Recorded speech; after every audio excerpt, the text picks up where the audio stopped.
NBA Summer League just wrapped up, and we got to see many of the NBA lottery picks suit up and play for their respective teams. Well, some of them performed and some of them didn't, so let's see how each one of them did. First off, Cooper Flag. He started out his debut against Bronny James, which the NBA was trying to make into the game of the summer, but it just wasn't. Cooper Flag didn't perform up to expectations, dropping an inefficient 8 points with good defensive stats. Where have we heard this before? Anyways, he then followed it up with a 31 point per game performance against the San Antonio Spurs, being literally the only offense for them, which makes sense because they have like no good young players right now. But next up is a player who we also saw in that Mavs Spurs game was Dylan Harper, the second overall pick, who looked amazing defensively and pretty good offensively, looking like a star two-way guard that the Spurs could use down the line. Overall, I think that was a pretty good summer league for Dylan Harper. Next is the third overall pick, VJ Edgecombe.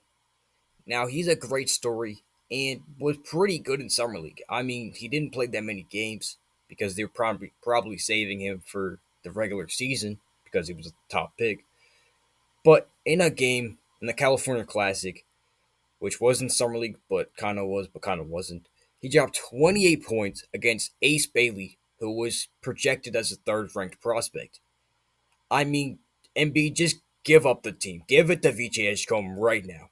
I mean, VJ Edgecombe, I don't want to be going crazy, but he was looking like Anthony Edwards out there. Could shoot, defend, finish. Crazy. The fourth overall pick was Con Kneppel. Now, Con Kneppel, I originally didn't have him going this high, and I think there was lots of better players, but he was just the best fit for the Hornets going in. And in his summer league debut, he disappointed with only 5 points and being inefficient. And that's what his most of his summer league looked like until he had a few good games and he eventually won the summer league championship. Congrats to him. I know it's just the summer league, but that's kind of impressive. So, pretty good summer league for him overall. Next up is an interesting player and probably our biggest faller of the first lottery is Ace Bailey.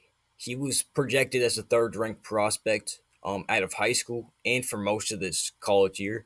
But after some, you know, pouting on draft night and just refusing to work out with teams and trying to make himself go to a team that he wanted to go to was a big red flag.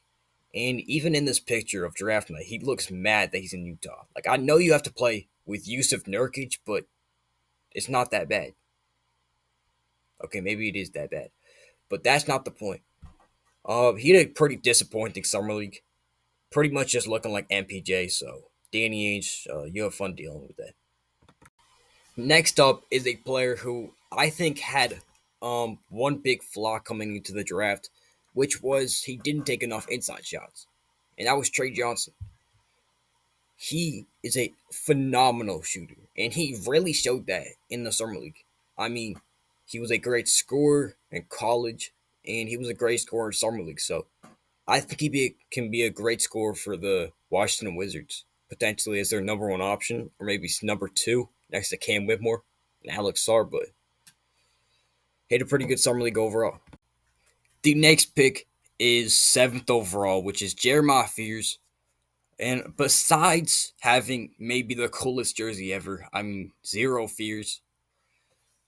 He just had a kind of an okay summer league. I mean, he was decent, wasn't that good on defense. Had a pretty good offensive game. What we kind of expected, nothing out of the ordinary. But I hate this fit on this team. I mean, he's pretty much I think is really similar to Jordan Poole, a decently tall, like 6'3", 6'4", combo guard who can finish, score very well, kind of pass, and just not a very good defender. But and he's on the same team as him. I don't know.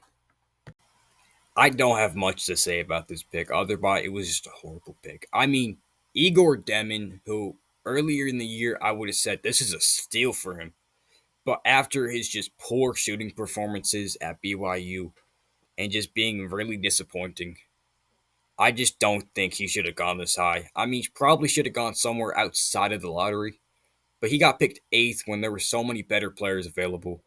He had a bad summer league. I mean, he was shooting the ball better than I expected, but just on to the next pick. Next up, the Toronto Raptors got Colin Murray Boyles here, a absolute dog. Best sophomore on the board. I mean, I like him as a prospect. I just don't like his fit with this team. He's a small, big, and they need a center, but they didn't need really a power forward. I mean, they already have so many forwards. They have Scotty Barnes, Oshay Abaji, RJ Barrett, Brendan Ingram, and they just didn't need this guy, especially since he just doesn't have that shot yet. But other by that, pretty good summer league. He was a dog.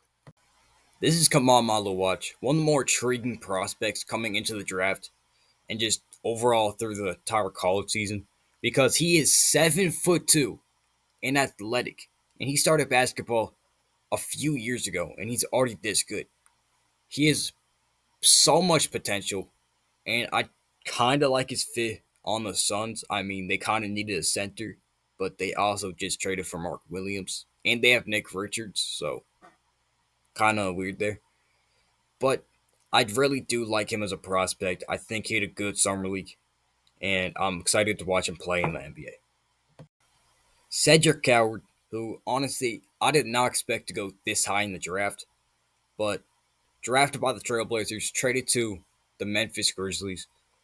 Amazing college player, looked amazing. He was one of the older prospects coming into the draft, but he did not play in the NBA Summer League due to a shoulder injury. So I'm excited to watch him playing in the NBA, but on to the next prospect.